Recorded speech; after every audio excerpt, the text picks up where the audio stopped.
Assalamualaikum warahmatullahi wabarakatuh. Selamat pagi untuk kalian semua guys, dan selamat menonton podcast kami di sini. Dan pada podcast kami ini kami tidak hanya membahas mengenai penjelasan materi saja.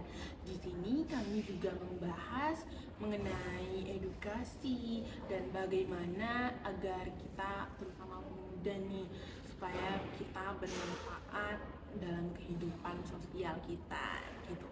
Dan di sini guys, saya sebagai pemateri pertama dengan materinya yaitu bagaimana peran pemuda ini dalam menjaga persatuan dan kesatuan dalam masyarakat multikultural.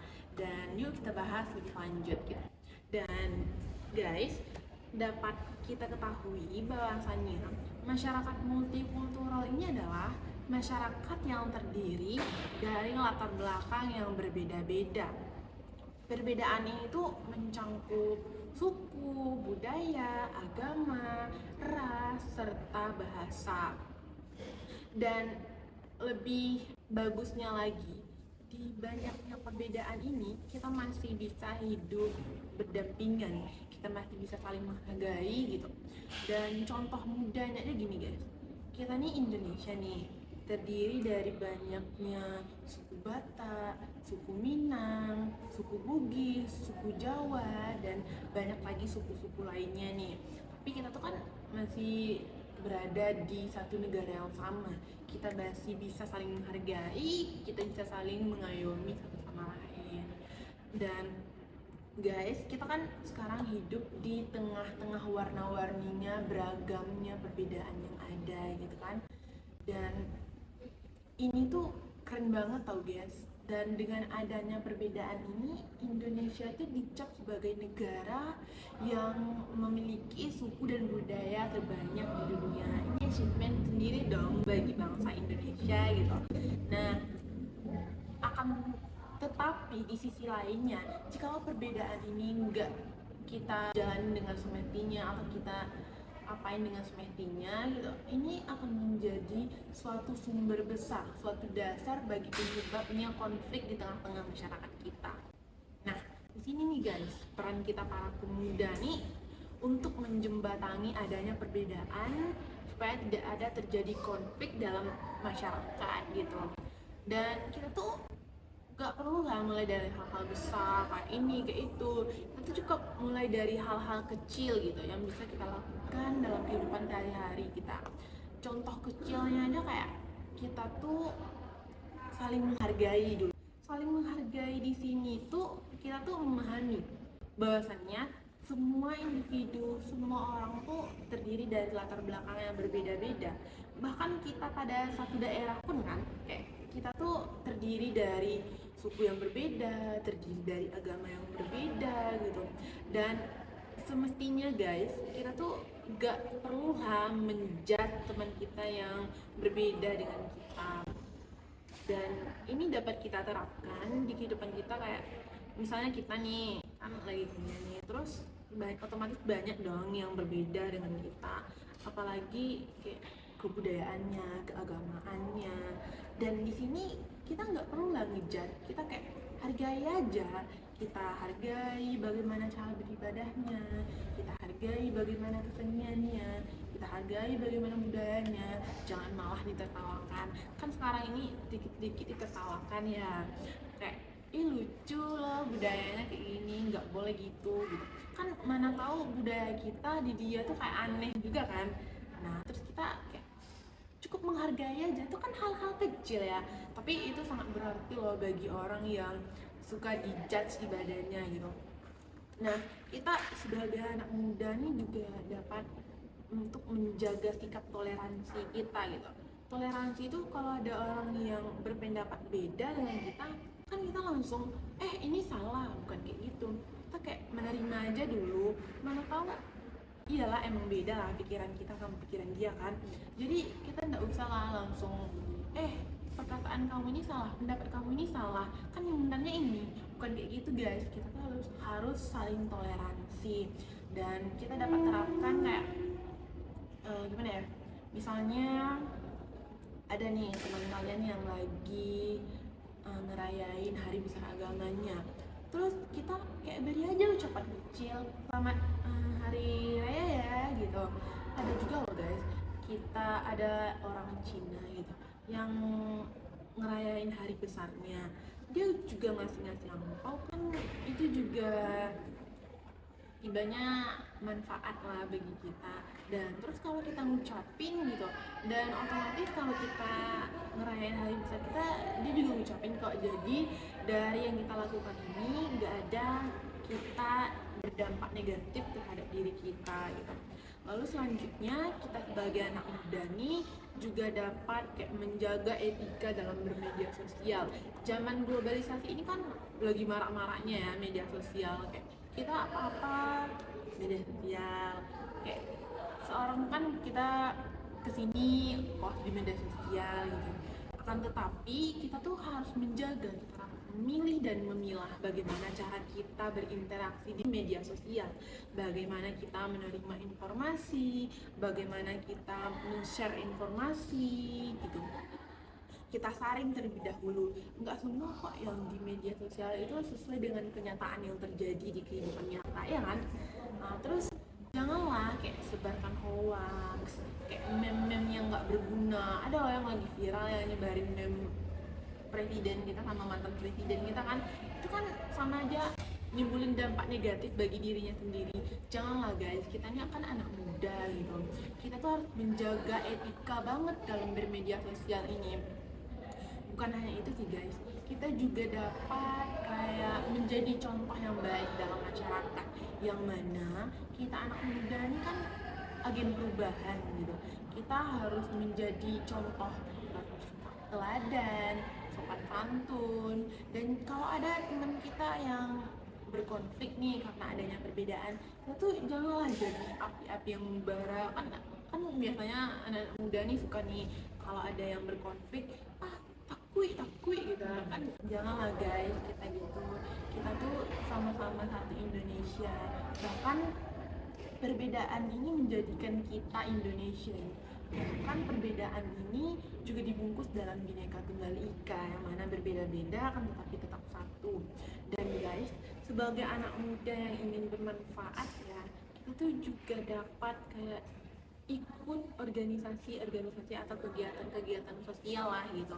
Kita tuh dapat ikut organisasi yang berbaur sosial. Kita kayak jadi volunteer yang menjadikan uluran tangan dari masyarakat, serta untuk masyarakat yang membutuhkan juga nih guys.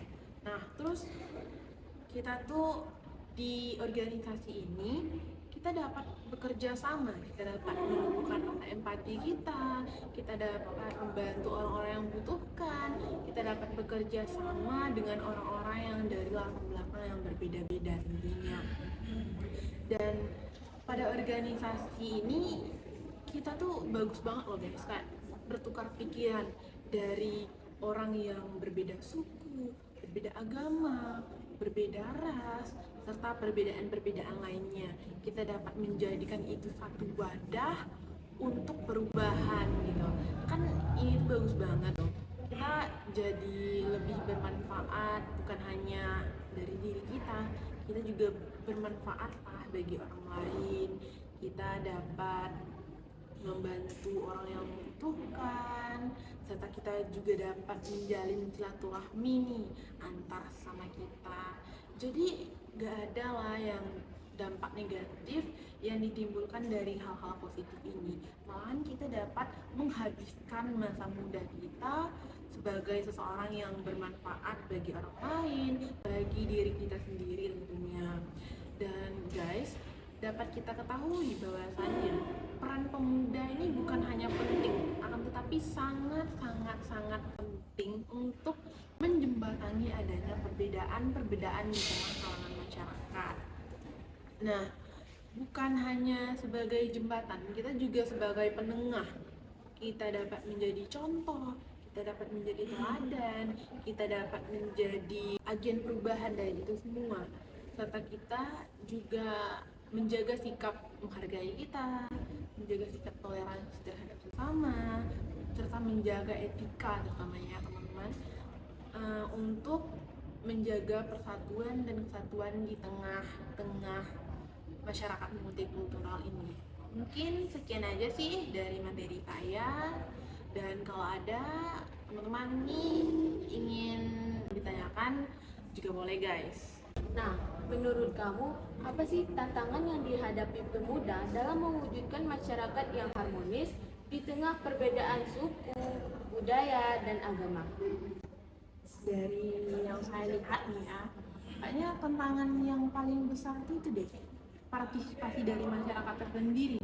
Yang mana masyarakat tuh sering kayak, kita nih harus bisa lebih dari budaya lain, kita nih harus bisa lebih dari agama lain, kita harus menonjol gitu. Nah ini nih yang menyebabkan perbedaan itu menjadi lebih jauh gitu. Tidak adanya rangkulan dari masyarakat, tidak adanya partisipasi atau kesadaran dari masyarakat tersendiri untuk merangkul perbedaan itu menjadi sebuah kekayaan bagi kita, menjadi sebuah hal yang berdampak positif bagi kita. Nah, di tengah-tengah masyarakat tuh banyak orang-orang yang tidak ingin peduli dengan adanya perbedaan itu. Kita kan berbeda, lalu ngapain kita bantu dia? Kita kan berbeda, lalu ngapain kita toleransi ke dia? Kita ini berbeda gitu. Kok dia bisa di sini sih? Janganlah kayak mengucilkan, kan masyarakat sering mengucilkan orang-orang yang berbeda gitu. Dan itu selanjutnya tantangan yang besar menurut saya itu adalah media sosial. Tentunya kan kita tahu nih, media sosial itu sangat banyaknya kayak hoax-hoax yang mengatasnamakan agama, yang mengatasnamakan ras, yang sering nih orang konten kan kayak di aplikasi TikTok lah gitu, ada orang dari ras berkulit hitam dicaci kayak, kok maghrib banget sih gitu. Itulah yang menyebabkan perbedaan ini menjadi awal mula terjadinya konflik gitu. Nah kalau ada yang berkulit putih langsung bisa sanjung, otomatis orang dengan ras berkulit hitam ini akan tertinggung dong. Dan bagaimana keberagaman ini dapat menjadi terjaga, sedangkan partisipasi dari masyarakat, sedangkan cara kita bermedsos aja nggak dijaga gitu. Mungkin itu sih jawaban dari saya. Nah, tadi kan kita udah membahas keberagaman. Jadi saya mau nanya dong, bagaimana sih peran pemuda itu dalam menjaga persatuan di tengah keberagaman masyarakat yang sekarang ini kan banyak banget tuh keberagamannya. Mungkin jawaban dari saya sendiri, peran masyarakat tuh yang lebih pentingnya adalah menjembatani adanya perbedaan-perbedaan itu. Jangan malah kita yang menjadi pemisah dari perbedaan-perbedaan. Kita harus dimulai dari hal-hal kecil ya, kayak kita saling menghargai, kita menjaga toleransi, kita menjaga etika kita ikut berorganisasi dengan orang-orang yang dari latar belakang yang berbeda mungkin. Lalu kita juga dapat menjadi contoh yang lebih baik untuk masyarakat agar perbedaan-perbedaan yang ada itu dapat kita atasi satu persatu mulai dari hal kecil terlebih dahulu. Jadi peran pemuda ini sudah saya terangkan ya, bukan hanya penting, akan tetapi sangat penting. Dan jadi kita para pemuda nih harus bergerak gitu, harus merubah hal-hal yang mungkin bukan semestinya ya dalam kehidupan sosial kita. Kita tuh harus menjadi agen perubahan. Mungkin itu saja sih. Saya mau nanya nih ke Kiki, kalau misalnya dikasih kesempatan bikin program atau komunitas buat nyatuin anak-anak muda yang dari latar belakang yang berbeda-beda gitu, kamu bakal bikin apa? Terus gimana sih caranya supaya komunitas yang kamu bikin itu kayak nggak cuma rame di awal doang? Mungkin ya kalau saya diberi kesempatan gitu buat bikin suatu komunitas dari latar belakang yang berbeda-beda, saya tuh mau buat sebuah komunitas lintas budaya dengan nama Ruang Temu. Kayak ini tuh komunitas yang mengayomi, menampung semua aspirasi dari pemuda atau para remaja, baik dari latar ini, latar itu, yang berbeda-beda gitu. Kami di sini tuh menampung aspirasi dari berbagai lintas budaya, dan visi ini saya mau bikin strateginya supaya komunitas ini nggak kami di awal doang kayak saya mau bikin bagi-bagi tugas gitu pada setiap anggotanya. Kalau orang bikin tanggung jawab nih, jadi mereka mendorong dirinya dong buat saya harus nih kumpul ini karena saya kan memiliki tanggung jawab di sini gitu. Nah saya tuh bakal buat kayak event mingguan atau event bulanan ya. Misalnya kami pakai nih materi lapangan di masyarakat, terus kami membuat pada waktu malamnya kayak sekali sebulan sekali minggu ya. Waktu malamnya kami membuat kayak ada event kesenian gitu, kayak mandai, Cara-cara budaya lah ya. ya, yang berbaur-baur gitu. Terus kami juga ingin itu berkolaborasi dengan komunitas lain agar organisasi atau komunitas ini tetap terjaga dan semakin berkembang ya. Terus kami juga mau buat kayak konten-konten di sosmed itu kan anak muda ini sangat memanfaatkan sosmed. Jadi dengan konten ini kami juga bisa lagi mengulurkan tangan untuk para remaja dan pemuda lain untuk juga bisa bergabung serta juga dapat menginspirasi gitu. Karena kan kami buatnya kayak di Padang gitu. Nah terus kan otomatis kami bikin konten gitu kan. Terus dari daerah lain kan kalau masuk kan jauh. Jadi mereka juga bisa lah buat Kayak dibagi-bagi gitu ya. Jadi di daerah mereka juga ada ya cabang. Misalnya bisa jadi sini terus cabangnya di beberapa daerah yang ada di semua. Gitu. Hanya itu sih yang dapat saya jawab dari pertanyaan saudara. Terima kasih. Mungkin guys segini aja yang dapat saya share hari ini, dan materi selanjutnya itu akan dilanjutkan oleh teman saya Alin. Baiklah, terima kasih kepada rekan saya Kiki telah menyampaikan tadi materi yang sangat bagus sekali ya buat kita sebagai edukasi kan. Nah di sini saya akan meneruskan tentang materi saya, yaitu keterlibatan pemuda dalam kegiatan sosial di media dan teknologi. Nah di zaman sekarang yang sangat macam-macam teknologi yang sangat canggih ini kan, siapa sih yang nggak tahu dengan medsos atau media sosial kan. Nah apalagi anak muda atau Gen Z zaman sekarang itu sangat aktif sekali di media sosial seperti TikTok, YouTube, ataupun Instagram. Bahkan mereka juga ikut diskusi di Twitter, mencurahkan isi hati, ataupun mereka ada yang kayak sindir-sindiran juga kan di medsos itu kan. Banyak sekali lah pokoknya di medsos itu bisa kita lakukan ya kan. Nah di media sosial itu sebenarnya nggak cuma buat hiburan atau seru-seruan saja, juga bisa sebagai untuk tempat kita belajar, edukasi, mencari informasi-informasi, ataupun menyebarkan berita. Bisa. Kan ada kan yang aplikasi kayak website untuk belajar kayak Ruang Guru. Ya, benar sekali kan. Sebenarnya yang bisa kita manfaatkan dari medsos itu bukan hanya buat hiburan semata saja, tapi kita bisa melakukan berbagai macam di medsos itu. Nah, dari banyaknya manfaat-manfaat di medsos itu kan, nah banyak para pemuda itu jadi kayak terinisiatif atau jadi kepengen untuk membuat suatu konten atau kayak membuat apa ya bisa saya buat di medsos ini yang bisa bermanfaat gitu bagi banyak orang gitu ya, bisa menjadi edukasi, menjadi pembelajaran. Jadi banyak kok itu banyak sekarang para Gen Z itu kan membuat Kan mencurahkan hati pun kan biasa. iya, galau-galauan di medsos kan. Nah, jadi banyak jadi yang terinspirasi para Gen Z itu membuat konten. Nah, banyak kok pemuda sekarang itu memanfaatkan medsos itu untuk dalam kegiatan sosial, mulai itu dari kampanye kesadaran, edukasi, sampai aksi solidaritas. Nah, bahkan beberapa TikToker muda itu menjadi inspiratif karena konten mereka, seperti yang membuat konten-konten yang menarik seperti itu kan, yang bermanfaat dan membawa dampak positif bagi banyak orang. Nah selain itu media sosial dan teknologi itu memberikan ruang besar bagi pemuda atau Gen Z zaman sekarang ini kan. Yang pertama itu ada menyuarakan opini serta menyebarkan informasi dan edukasi. Kan banyak sekali sekarang ini konten kreator yang menyebarkan berbagai informasi dan edukasi itu melalui konten kan, seperti ada itu Gita Savitri Devi itu kan. Iya, saya kenal.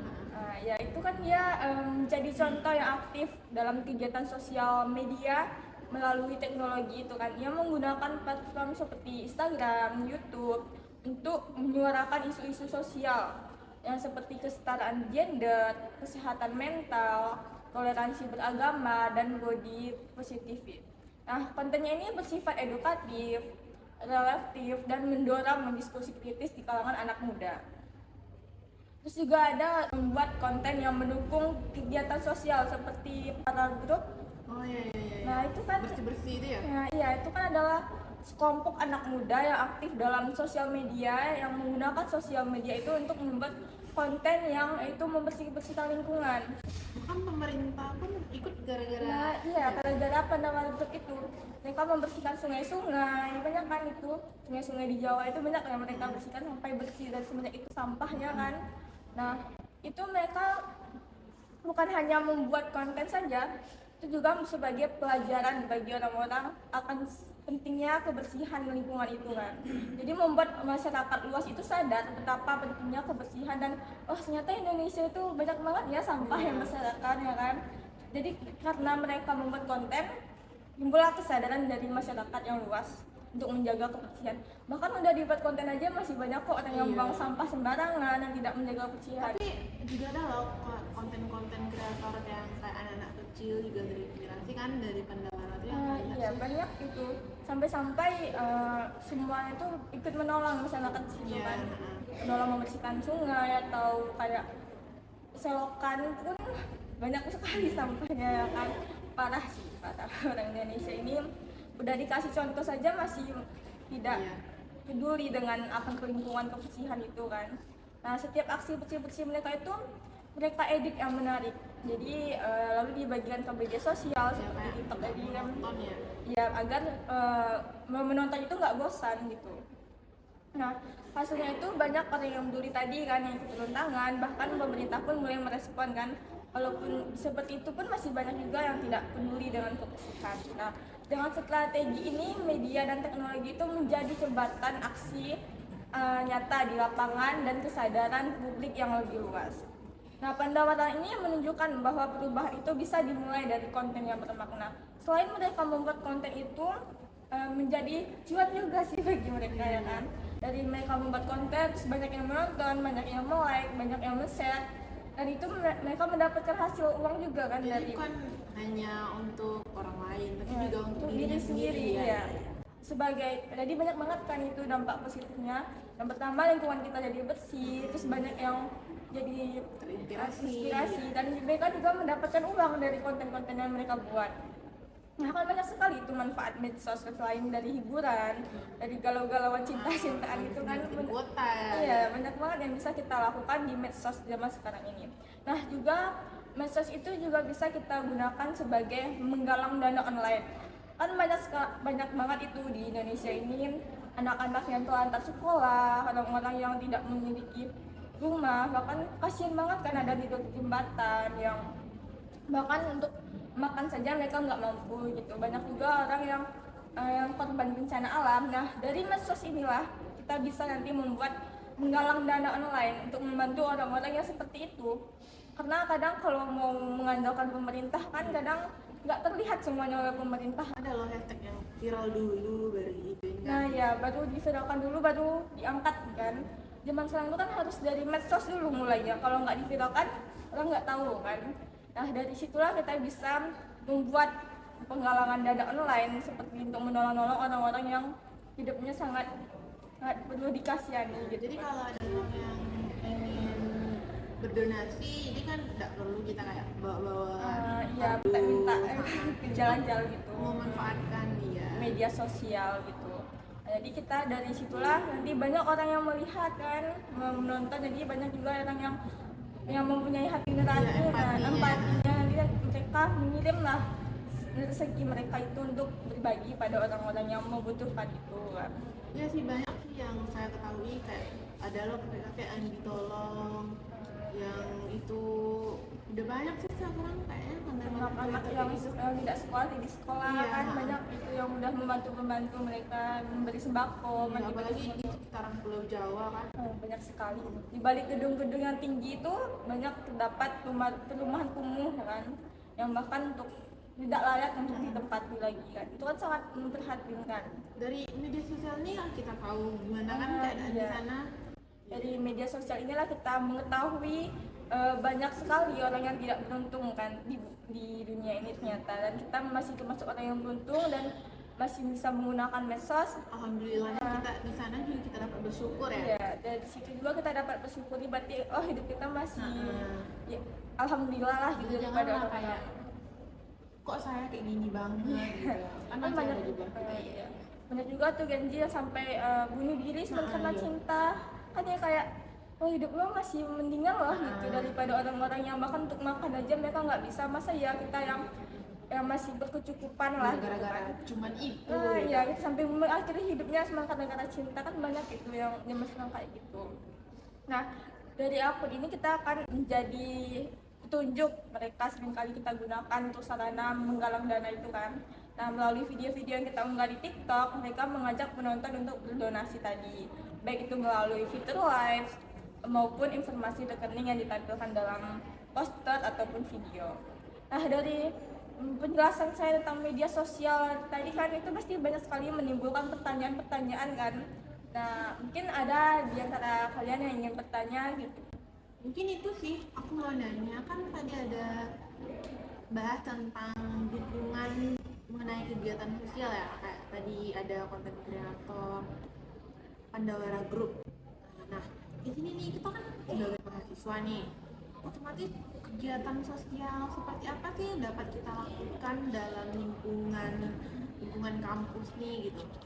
Nah, kan tadi ada contoh Pandawa Group kan menjadi seperti konten kreator yang menginspirasi banyak orang. Nah, kita sebagai mahasiswa apa sih bisa kita lakukan untuk seperti itu juga kan. Nah, kita sebagai mahasiswa, sebagai seorang yang terdidik, sebagai orang yang beredukasi, kita bisa melakukan kegiatan sosial seperti kampanye kesadaran lewat media sosial itu, mengadakan webinar tentang toleransi dan keberagaman, membuat konten edukasi kebangsaan, serta mengorganisir donasi atau penggalangan dana secara online untuk membantu masyarakat.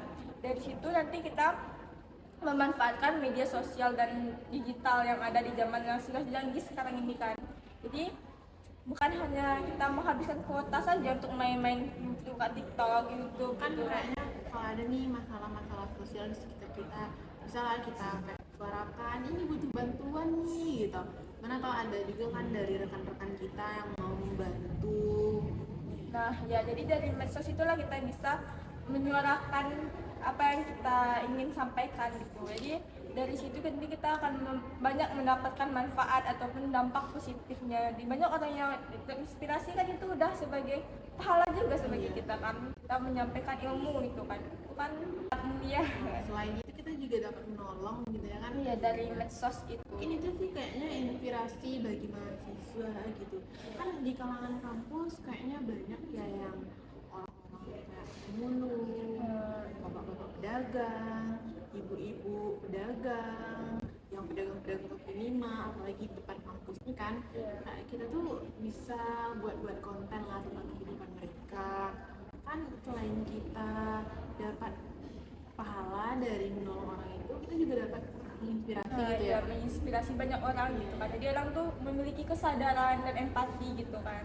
Jadi kita tidak hanya menghabiskan paket untuk hal-hal yang tidak berguna, tapi kita bisa memanfaatkannya untuk hal-hal yang lebih positif, yang lebih berguna gitu kan. Jadi banyaklah pelajaran yang bisa kita dapatkan dari media sosial. Mungkin segitu, apakah Iki itu kan paham? Oke, makasih. Iya. Nah, menurut kamu apa saja risiko penyalahgunaan media digital dalam menyuarakan isu sosial dan bagaimana pemuda bisa menghindarinya? Kalau menurut aku sih ya, banyak banget itu resiko dari medsos itu, penyalahgunaan itu seperti hoax, penyebaran kebencian, memanipulasi data, ataupun bahkan ada juga yang membuat pemecahan atau kebencian dari media sosial itu sendiri kan. Jadi banyaknya risiko-risiko yang itu tuh memicu, kadang juga ada yang cuma ikut-ikutan tanpa mengetahui isu yang sebenarnya, tanpa mengetahui fakta yang sebenarnya. Jadi banyak sekali penyalahgunaan media sosial itu yang seharusnya bisa bermanfaat, yang bisa berdampak positif, malah jadi berdampak negatif karena dari tangan-tangan orang yang tidak bertanggung jawab tadi ya, gara-gara dia menyampaikan suatu hal yang tidak sesuai dengan fakta, jadi terjadilah pemecahan ataupun penyalahgunaan tadi kan. Nah, dari situ makanya kita itu harus menyaring terlebih dahulu informasi yang kita dapatkan sebelum kita menerima itu. Jangan kita terima secara telan-telan kan, tanpa menyaring terlebih dahulu apakah benar nggak sih ini berita yang disampaikan, ini hoax nggak, atau penyalahgunaan data nggak sih, atau memanipulasi nggak sih. Makanya kita itu perlu sekali untuk menyaring terlebih dahulu suatu hal yang telah diberi oleh seseorang kepada kita, baik itu berita ataupun yang dikasih dari media sosial itu. Jangan langsung kita telan aja mentah-mentah gitu. Nah, jadi dari itulah kita bisa mengetahui nanti kan, oh ini nggak benar, jadi kita tahu, jadi kita tidak asal-asal apa aja gitu kan. Iya kan, kita banyak sekali gitu langsung dapat berita langsung, wah ini bahaya ya, orangnya ini benar, nggak tahu ya kenyataannya seperti apa faktanya kan. Kita cuma tahu dari orang yang si A atau si B aja kan, kita nggak tahu fakta yang sebenarnya yang terjadi di lapangannya gitu. Nah gitu mungkin yang menurut saya yang risiko-risikonya itu yang strateginya. Iya. Jadi itu harus kita telusuri dulu apa itu benar atau hoax. Iya, sebelum kita menerima berita yang dari medsos ini. Saya ingin bertanya lah kepada Alin gitu kan. Menurut kamu gimana sih caranya anak muda itu benar-benar bisa ngaruh pas ikut aksi sosial lewat media digital itu? Apa cukup buat cuma diupload doang? Menurut aku ya, upload saja itu nggak cukup. Anak muda itu bisa benar-benar berdampak kalau mereka juga aktif, edukasi bersama teman-temannya, kasih informasi yang jelas dan bisa bertanggung jawabkan, serta mengajak ikut aksi kayak donasi, jadi relawan. Nah, konsisten ini penting, jangan cuma ikut-ikutan sesaat. Nah, kalau bisa kerjasama dengan komunitas atau organisasi supaya suaranya makin kuat dan terarah kalau dengan organisasi gitu. Cuman itu aja ya, nggak cuman kayak kita harus berkolaborasi juga. Harus beraksi, dan itu pun harus tekun ya aksinya, jangan cuma ikut-ikutan doang aja gitu. Mungkin segitu sih yang jawabannya dari saya. Makasih ya. Oke, materi selanjutnya akan disampaikan oleh rekan saya yaitu Nadia. Terima kasih kepada teman-teman saya yang sebelumnya sudah menyampaikan materi yang sangat bagus dan keren. Nah, sekarang giliran saya yang bakal menyampaikan materi yang ini masih berkaitan dengan kalangan generasi muda sekarang. Dengan topik pentingnya pendidikan yang merangkul keberagaman untuk membangun rasa kebersamaan. Nah, pendidikan inklusif itu adalah pendekatan pendidikan yang memastikan semua anak termasuk mereka yang memiliki kebutuhan khusus berasal dari latar belakang ekonomi, sosial, budaya yang berbeda dan dapat belajar bersama di lingkungan yang sama dan mendapatkan dukungan yang mereka butuhkan gitu. Nah, secara sederhananya, pendidikan inklusif itu adalah sistem pendidikan yang menerima dan mengakomodasi semua anak, termasuk anak-anak yang mempunyai kebutuhan khusus yang nggak ada dibeda-bedain. Pendidikan inklusif ini sangat penting untuk menumbuhkan semangat toleransi di kalangan generasi muda sekarang. Adanya pendidikan inklusif ini dapat merangkul dan menumbuhkan rasa kebersamaannya, karena pendidikan inklusif ini dapat yang pertama yaitu rasa kebersamaan, yang dimana maksud dari rasa kebersamaan itu adalah saling menghargai perbedaan. Contohnya kayak di sekolah atau di kampus kita pasti punya teman yang berbeda dengan kita.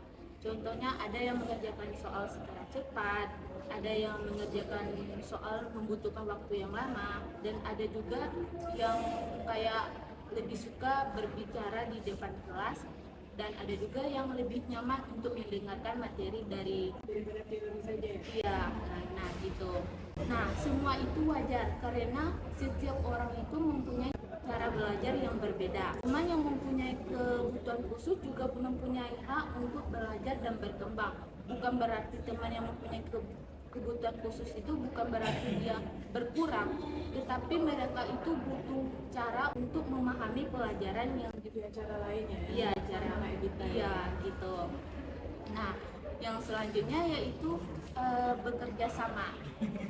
Pendidikan inklusif ini dibutuhkan cara bekerja sama antara orang tua, guru, dan teman sekelas. Misalnya ada teman kita yang pakai kursi roda, terus guru itu bisa membantu untuk mengatur tempat duduk yang bisa dijangkau mereka, dan teman-teman lainnya juga bisa membantu dalam kayak mendorong kursi roda bila diperlukan, atau sekedar menemani agar ya itu merasa diterima dirinya di lingkungan ya merasa diterima di lingkungan sekitarnya. Nah, yang selanjutnya yaitu saling mendukung. Misalnya siswa membantu temannya yang mempunyai kebutuhan khusus dalam proses pelajaran, seperti memecahkan soal, menjelaskan materi, dan juga bisa sekedar menemani saat jam istirahat gitu kan. Gurunya itu tapi siswa yang berkebutuhan ini nggak paham gitu ya. Jadi kan kalau sama temen kan nggak terlalu formal, jadi lebih mudah dimengerti gitu kan. Ya, nah gitu. Nah, yang pada akhirnya itu memperkuat dan membangkitkan semangat toleransi terhadap semua siswa dan juga masuk generasi muda sekarang. Dan ada nggak sih itu yang orang berkebutuhan khusus jadi malas sekolah kan gara-gara Karena dibeda-bedakan itu loh, kayak misalnya temannya nggak ada yang ngerangkul kalau dia kesusahan, Dia merasa kayak dibully gitu, pengucilan diri terhadap dirinya gitu kan. jadi dengan adanya pendidikan inklusif ini kayak merangkul orang-orang berkebutuhan khusus ya gitu. Kita juga boleh Tanpa membeda-bedain karena itu gitu. bakal nanti berdampak pada mental mereka yang dalam jangka panjang itu loh. Kayak kalau mentalnya udah kena itu pasti kayak nanti itu bakal nyembuhnya susah, lebih minder, kayak lebih ke nggak kepercaya diri. Nanti kalau mereka apa yang mereka lakukan itu nanti bakalan kayak oh ini pasti kayak nanti diketawain lah, ini pasti salah lah. Nanti mereka Sebenarnya berpikir sekarang anak yang berkebutuhan khusus itu kayak ada pencapaian. Itu kan setiap orang itu kan pasti ada kekurangan dan kelebihan. Nah, yang selanjutnya yaitu mencegah diskriminasi dan eksklusi, yang dimana pendidikan inklusif ini mencegah terjadinya segregasi atau pengucilan terhadap kelompok tertentu. Misalnya anak yang dengan disabilitas atau minoritas budaya, dengan merangkul keberagaman sekolah menjadi tempat yang aman bagi semua anak untuk berkembang. Yang selanjutnya yaitu untuk menyiapkan generasi muda yang siap dalam toleransi. Yang dimaksud dari sini yaitu sistem pendidikan inklusif menanam nilai-nilai toleransi, keadilan, dan persamaan hak, membentuk generasi yang siap hidup dalam masyarakat yang plural dan global. Itu kayak motivasi empati sendiri nggak sih buat yang orang-orang yang normal gitu. Untuk anak-anak yang berkebutuhan khusus gitu kan. Nah, pendidikan inklusif ini bisa ngebangun rasa kebersamaan itu penting banget buat menciptakan masyarakat yang lebih harmonis. Dengan merangkul keberagaman, pendidikan ini ngajarin anak-anak buat saling menghargai, kerja bareng, dan paham sama perbedaan yang ada. Ini bikin mereka jadi lebih toleran, empatik, dan Bisa itu nggak sih bagaimana PK terhadap lingkungan ya, dan saling terbuka satu sama lain. kalau kita tuh nggak boleh melakukan ini kepada orang yang nggak sama kayak kita gitu loh. Nah, dan juga keberagaman ini justru bisa menambah warna dalam proses belajar mereka. Dan juga pendidikan inklusif ini bisa jadi dasar yang solid untuk masa depan yang lebih adil dan damai. kayaknya dengan pendidikan inklusif ini siswa-siswa yang terbilang tanpa kebutuhan sesuai gitu kayak juga bisa belajar itu nanti secara lapangan gitu Ya, harus turun ke lapangan gitu dalam kehidupan masyarakat gitu kan. Apakah ada yang mengganjal Dari yang tentang sampai materi tadi ya? ini? Nah, Mungkin aku ini sih kayak apakah pendidikan inklusif ini udah tersebar gitu di sekolah-sekolah, apakah sudah mulai diadakan atau bagaimana? Nah, pendidikan inklusif ini sebenarnya sudah mulai diterapkan di beberapa sekolah, tapi belum merata. Beberapa sekolah yang cukup bagus dalam mendampingi anak yang mempunyai kebutuhan khusus seperti menyediakan guru pendamping, fasilitas, dan itu pendekatan pembelajaran yang ramah untuk semua anak gitu. Mungkin sudah ada tapi Belum merata gitu di Indonesia gitu kan. jadi mungkin yang kebijakan atau dari pendidikan inklusif dari ibu kota atau mungkin daerah-daerah tertinggal itu mungkin Nggak ada yang untuk kayak fasilitasnya mungkin lebih kurang kan gitu di pelosok gitu kan, itu butuh anggaran yang lebih besar ya untuk menerapkan seperti itu. Apalagi kalau misalnya kita di daerah terpencil kan itu terbatas kan Iya. belum lagi jalannya nanti buat bawa aksesnya ke situ. Kayak apa sih tantangan terbesar dalam menerapkan pendidikan inklusif itu di Indonesia? Apa jadi tantangan terbesarnya gitu, khususnya dalam konteks kayak pendidikan tinggi gitu loh. Nah, di tantangan pendidikan inklusif di perguruan tinggi di Indonesia ini cukup banyak sih. Mulai dari fasilitas kampus yang belum ramah dengan difabel dan kurangnya pelatihan untuk dosen dan staf, dan ada juga stigma bahwa anak yang mempunyai difabel itu tidak mampu. Selain itu, kebijakan yang belum konsisten, ada juga anggaran yang minim untuk penghambatnya gitu ya. Gitu. Iya. Kadang kan ya Tapi inklusif ini masih bisa diperjuangkan, tapi didukung oleh semua pihak gitu. nggak bisa kayak satu pihak doang yang ngajuin Nah. itu ke pemerintah. jadi kita semua harus kayak melakukan supaya pendidikan inklusif ini tetap terjaga dan lebih berkembang ya. Nah, kan tadi udah menyampaikan tentang pendidikan inklusif itu seperti apa, bagaimana. Nah, ini saya ingin bertanya dong gitu kan, bagaimana sih pendidikan inklusif itu membantu siswa dari latar belakang yang berbeda-beda gitu kan, untuk bisa merasa diterima gitu di lingkungannya, di sekolahnya gitu.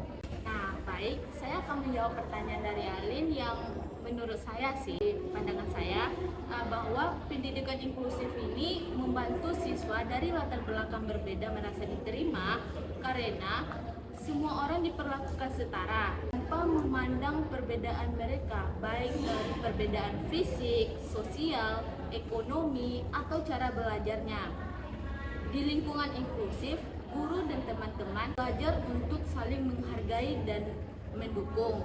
Jadi, setiap siswa merasa diterima bahwa mereka punya tempat, punya kesempatan yang sama, dan bisa berkembang tanpa takut dihakimi. Jadi pendidikan inklusif inilah yang menjadi wadah Wadah buat mereka berkembang Iya. tanpa mereka memikirkan oh ini nanti dia apa enggak ya, ini nanti salah apa enggak ya.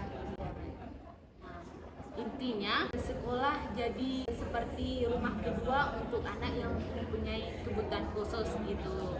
nah, mungkin soalnya juga dapat belajar dari pengalaman Ya, bisa belajar dari semua kekurangan. tuh kayak saling tergantung ya. Kita hidup tuh kayak saling bergantung, kalau kita nggak bisa hidup seperti kayak individu, Iya. kita harus hidup berkelompok. Berkumpul, Jadi dengan pendidikan keberagaman. inklusif ini semuanya dapat diwujudkan ya. Iya, dalam keberagaman yang berbeda gitu, untuk menyatukan semua anak-anak gitu, biar dia menjadi lebih toleran, menghargai perbedaan gitu.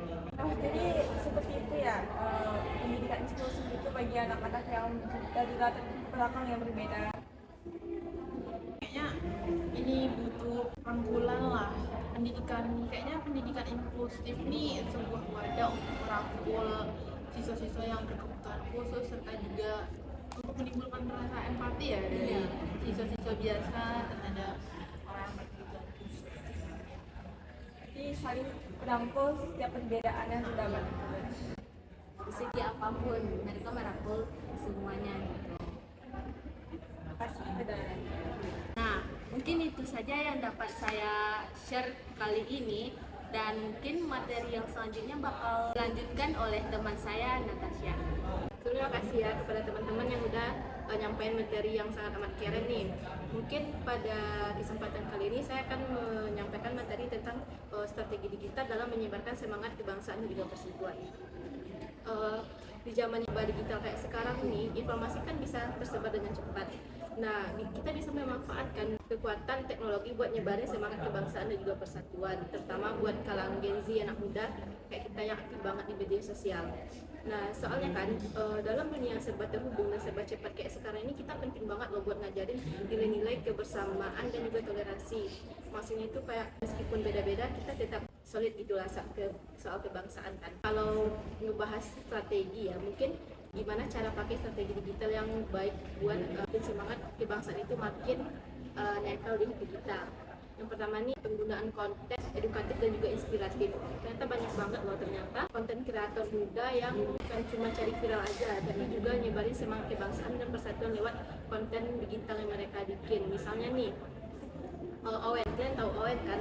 Nah, Owen tuh kayak menanam pohon. Konten itu edukasi dan juga cinta lingkungan. Dia tuh unik banget. Apalagi dia terkenal dengan konten edukatif menanam pohon, tapi yang bikin keren tuh bukan cuma soal menanam pohon gitu loh, tapi ada nilai-nilai kebangsaan dan juga dia sisipkan di konten dia tersebut.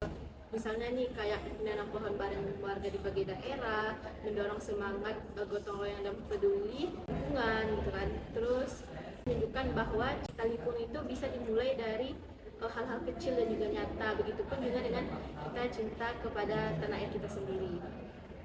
Terus konten kreator yang itu loh, yang Jerome Pauline, kalian pasti udah gak asing banget kan sama Jerome Pauline itu. Pauline itu mungkin dia lebih ke pendidikan dan kolaborasi multikultural nih. Dia itu udah legend banget kan di zaman kita yang sekarang ini. Tapi dia ngedidik kayak nggak kaku gitu kan ya? Iya, dia tuh kayak Dia enjoy anak- gitu kan, apalagi dia juga pernah bikin channel tentang UTBK gitu. Iya. Gimana kita kayak ngasih tips kita gitu loh, dia ngasih kalau misalnya kita udah kepepet banget, dia ngasih tips buat ngejawab soal UTBK itu menurut aku sih itu ngebantu banget ya buat kita kemarin yang ikut UTBK itu. Kayak, tapi tau nggak sih dibalik semua itu tuh dia juga nyebarin semangat belajar dan kerja keras anak muda di Indonesia. Terus juga nilai toleransi budaya lewat kolaborasi dia dengan teman-teman dia yang di Jepang dan juga Indonesia. Dia juga suka menjelajah-jelajah. Ya dia kayak konten edukasinya tuh lebih terdidik gitu loh, lebih banyak Dia edukasi. konten tapi tetap Nilai-nilai yang dia sampaikan itu tetap tetap bisa Edukasi dicerna, lagi. bisa dicerna sama anak muda kalang-kalang kayak kita nih gitu. Soalnya Gen Z ini paling malas untuk belajar. Iya, Tapi lebih gara-gara konten Jerome ini lebih kayak ada semangat belajar gitu lah. Terus konten kreator Erika Ricardo, dia itu kan pelukis nih, tapi dia juga konten kreator muda yang aktif di TikTok. itu pacarnya Owen. Iya, itu pacar Owen. Nah makanya kayak mereka tuh udah jadi contoh lah gimana kerennya kalau digitalnya bisa jadi alat buat nyebarin semangat kebangsaan dan persatuan. Masa muda mereka tuh dimanfaatkan banget. Soalnya kayak mereka udah banyak lah mereka ngebantu, terus juga mereka mengedukasi anak-anak lain, apalagi Erika tuh kayak Di bawah nggak sih menurut iya yang sekolah di NTT, kalian tahu kan? Nah itu tuh kayak dana pribadi dia sendiri ya, bukan dari pemerintah. Erika ini sering banget bikin karya seni yang kayak ngangkat unsur-unsur khasnya Indonesia. Dia juga sampai melukis di mobil, di Ah, bike, lukis. sampai-sampai Ah, baju iya, baju betul. dia ada kan? Ada itu. Terus kemarin yang terbaru itu dia bikin ngelukis di itu loh, di mobil yang buat dijadiin Iya, buat balap. Terus kayak dia juga bisa ngelukis di baju yang ngangkat unsur-unsur kayak ciri khas budaya Indonesia. Yang dipakai Leodra pas nyanyi. Iya, yang pas nyanyi yang dipakai oleh Leodra itu. Batik Indonesia kan. Mm-mm. Dia juga ada tuh pergi ke lukisan tertua di dunia. Mana itu di Kalimantan atau di mana? Iya, yang dia pergi sama timnya itu kan, yang dia harus minta izin dulu ke tetua adat yang ada di kampung itu, di daerah tersebut.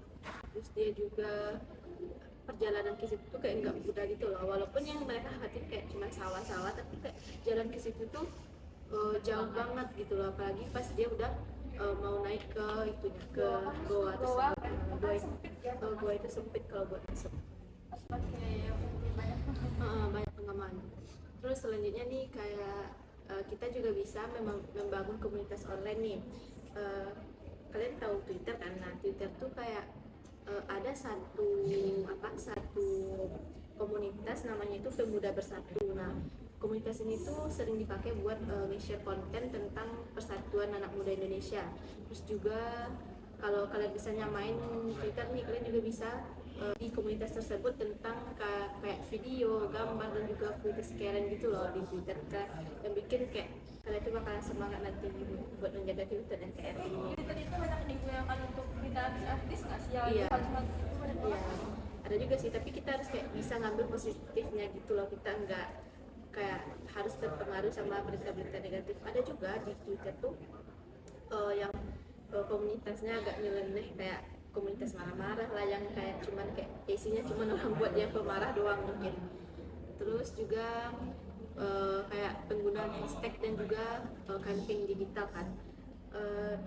Kita bisa menggunakan hashtag itu seperti kayak berani bersatu, toleransi itu keren, kita Indonesia. Terus juga hashtag solidaritas pemuda, kayak pemuda bersatu, satu dalam perbedaan, serta hashtag Bhinneka Tunggal Ika nih, dan juga generasi toleran. Kita juga bisa menggunakan hashtag tersebut buat mengedukasi mereka lah, agar video itu sampai ke mereka. Kan kalau kita gunain hashtag itu kan bakal kayak rame, bakal viral gitu. Tapi penggunaan hashtag itu bukan hanya untuk viral dan terangkat ya, jadi hot dan jadi agar berita itu cepat tersebar juga gitu loh. Kayak bukan buat viewers doang sih sebenarnya hashtag itu. Kita juga bisa kayak Sekarang yang hashtag baru di Facebook yang agak menyeleneh. iya, sekarang banyak banget sih hashtag orang-orang ini kayak Apa sih? Fantasi sedang. iya, fantasi tidak, itu grup sumpah banget, itu kayak mereka itu komunitas yang kayak komunitas, itu komunitas sakit banget sih. Itu kayak main gimana kalau kita di posisi itu, bayangin kita jadi perempuan di Indonesia itu kayak nggak tenang gitu loh. bukan nggak satu nggak sih mbak, gampang ya komunitas itu Dengan nama yang berbeda. Iya, dia itu 25.000 anggota. Kemarin kan pas berita itu kan terangkat itu kan awalnya kan Fantasi Sedara, terus mereka ganti gitu loh. ada juga cewek Iya, yang ikut dalam itu kayak dia mau itu sama abangnya lah, pokoknya kayak yang kayak Ini ada di bawah umur yang dihitung sama ayahnya. ada juga anak ini bawah umur, bahkan dia baru lahir aja dari rahim ibunya, dia udah nggak tenang loh buat hidup.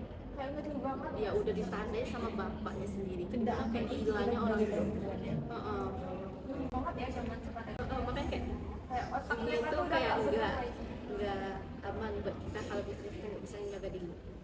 Dan itu pelakunya Udah pelakunya udah ketangkap 7 kalau nggak salah, admin dari komunitas itu. Terus juga kita kayak dia sebagai pemudanya berantak. iya kita tuh, komitmen. nah makanya kita kayak di media sosial tuh kayak butuh suara Gen Z ya, butuh kayak suara-suara anak muda kayak kita nih, kita butuh menyuarakan kebenaran. Karena kemudian ini Iya, beritanya viral. iya itu tuh diangkat karena pemuda juga. Aku tahu itu tuh dari tiktokers yang namanya siapa, dia cowok tapi dia menceritakan itu sambil nangis karena saking itu sakit banget. Histeris ya. ini harus kayaknya harus diviralkan banget Iya itu tuh kayak sampai habis nggak harus sih dituntas sampai habis sih, soalnya kalau tapi didengar-dengar juga ya itu tuh katanya cuma 15 tahun penjara. termasuk korban ham nggak sih Iya, Iyalah anak-anak iya. kecil. Bahkan dia nggak segan-segan loh ngelakuin kayak gitu di keluarga dia sendiri yang harusnya saling merangkul, saling sayang itu menyayangi. bukan manusia lagi sudah Ya, apalagi di lingkungan. Iya, apalagi kalau orang yang nggak dikenal, mungkin dia kayak bakal lebih brutal lagi. Terus juga hashtag tuh sebenarnya bisa aja buat yang baik-baik aja kayak yang saya sebutin tadi kan. Tapi kalau buat orang yang susah memahami hashtag tuh, kalau misalnya cuma buat viral aja itu kayaknya iya emang benar, tapi kita juga harus bisa menyaring sisi positif dan juga negatifnya gitu loh. Kayak kita nggak bisa nyelan mentah-mentah doang gitu loh berita-berita yang Dan kita nggak bisa post asal. iya asal post aja gitu loh. Karena sekarang nih apa-apa ada hukumnya gitu loh, ada undang-undangnya gitu. Kita tuh nggak bisa kayak bebas gitu. Dan bahkan komentar kita pun bisa nggak sih dipenjarakan? Iya, komentar ya, misalnya kita komentar jahat. Kalian tahu kasus yang anti Resti, yang anti jadi Resti dulu. Ya Jennifer, Yang mereka komen-komen itu itu. dipenjarakan nggak sih? ini kasus oleh di netizen kasus jadi di itu karena dia dilaporin. nggak terima dengan komentar yang dikasih oleh netizen Ya, kita ada hak kok buat ngomong. Iya, dan kita juga ada hak buat komentar sebenarnya, tapi komentar kita itu harus dijaga agar tidak menyakiti hati orang lain gitu. Makanya pun jangan sembarangan. Iya, kayak kalau misalnya Tahu udah itu jangan lah ya. ngerambet ke yang Hal-hal yang ke personal itu kayaknya emang udah Hal-hal yang sensitif itu nggak boleh dikomentari. emang udah nggak boleh sih sebenarnya. Mungkin kalau materi itu aja sih yang saya sampaikan ke teman-teman semua nih. Kalau teman-teman ada yang bertanya, silahkan. Nah, tadi kan Natasha udah banyak banget tuh menyampaikan materi tentang strategi digital zaman sekarang ini kan. Nah, jadi bagaimana sih strategi digital itu dapat menumbuhkan semangat kebangsaan dan persatuan di tengah derasnya arus disinformasi dan polarisasi di media sosial zaman sekarang ini? Nah, kalau misalnya kayak strategi digital yang dapat menumbuhkan semangat kebangsaan dan juga persatuan ini, itu kita kalau strategi dari saya ya, kita bisa bikin konten yang positif gitu loh, yang kayak edukatif dan juga mudah dicerna, kayak video singkat, terus juga cerita inspiratif gitu.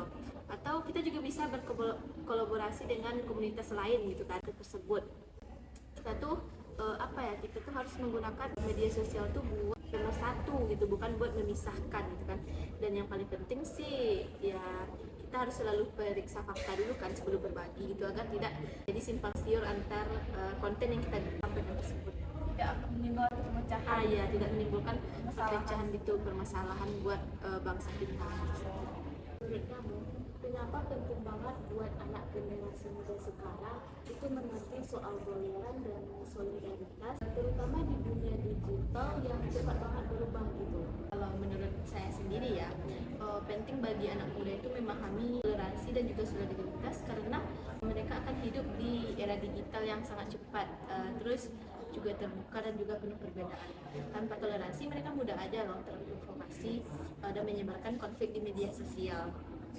Terus juga kayak solidaritas itu juga penting agar sesama pemuda itu kita bisa saling mendukung meskipun kita latar belakang yang berbeda gitu. Dengan nilai-nilai ini anak-anak muda itu bisa menjadi kekuatan positif gitulah buat menjaga persatuan dan menyebarkan semangat kebangsaan dan juga solid lah di dunia digital ini, tanpa mereka harus membeda-bedakan gitu.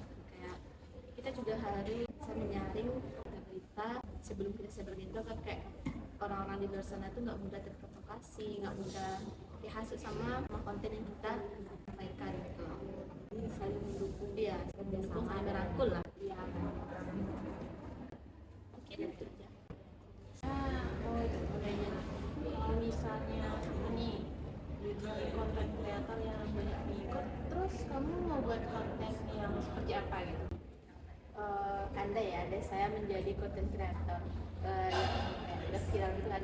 Mungkin saya mau bikin konten yang terkait membantu orang-orang di sekitar saya, agar pengikut saya juga bisa menerapkan pada kehidupan mereka sehari-hari gitu loh, kayak lebih bisa menginspirasi orang loh, bikin konten yang bisa menginspirasi dan bisa membangkitkan semangat untuk itu mencakup tentang kegiatan sosial ya kayak sosial mungkin lebih di pikiran kita ya, yang kan itu bisa dari hal kecil dulu kan, mungkin kita pasti bisa dari kualitas, siapa tahu kita nanti bisa jadi content creator yang kayak benar-beneran udah sukses, kita bisa ngakses lebih yang lebih dari itu, kayak bukan di yang jadi kita lagi. kan kita bisa buat komunitas Kalau misalnya kita udah followers kita banyak, kita bisa bikin komunitas, sama kayak eksklusif itu loh Instagram. Tapi ada juga yang enggak eksklusifnya gitu, kayak kita pure dimasukin sama konten creator yang kita ikutin itu loh. Jadi itu kayak kita bisa live update kayak dia konten di mana hari ini gitu sebelum dia bangkit. jadi itu mencakup kegiatan sosial Jadi itu bikin sosial kan. Mungkin itu aja.